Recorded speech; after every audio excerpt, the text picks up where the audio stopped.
du côté de chez Sam.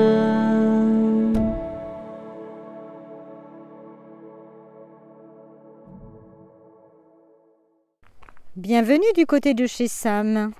Faisons la connaissance de Madame De, héroïne éponyme de Louise de Vilmorin. Madame De est admirée de tous. Monsieur De adore sa femme et ne lui refuse rien. Pourtant, celle-ci lui cache la somme véritable de ses achats, si bien qu'après plusieurs années, la voilà face aux dettes. Pour les recouvrir, elle n'a d'autre choix que de se séparer de la paire de boucles d'oreilles, 2 brillants taillés en forme de cœur, que son époux lui a offert le lendemain de leurs noces. Afin que l'absence de la parure ne semble pas suspecte, elle fait croire qu'elle l'a perdue. Le bijoutier à qui Monsieur De a acheté les boucles d'oreilles et à qui Madame De les a revendues vient trouver le mari pour lui apprendre que les bijoux n'ont pas été volés, contrairement à ce que les journaux prétendent. Monsieur De rachète les diamants et les offre à sa maîtresse espagnole avant son départ pour l'Amérique du Sud. Cette dernière, manquant d'argent, les revend à son tour. La parure est sitôt acquise par un riche diplomate d'Europe qui part prendre ses fonctions d'ambassadeur de France.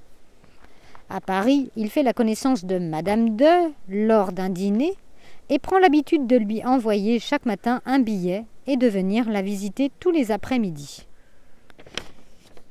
Il faudra 1 an à Madame De pour comprendre les sentiments qu'elle ressent vis-à-vis de son soupirant. Pour lui prouver son amour, celui-ci lui offre la paire de boucles d'oreilles. Afin que sa réapparition soudaine ne paraisse pas étrange aux yeux du public, elle fait croire que c'est une parente à elle qui la lui a léguée.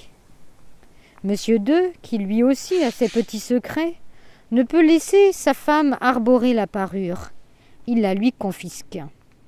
Comprenant la provenance des bijoux, il parle ouvertement à l'ambassadeur et lui confie qu'il avait offert les bijoux à sa femme le lendemain de leur mariage.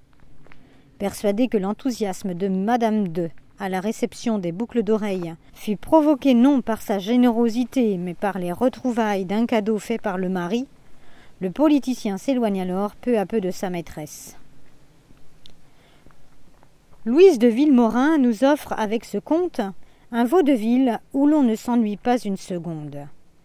Les événements fortuits, fort convaincants, sont agrémentés d'une finesse d'écriture et d'une analyse psychologique pointue.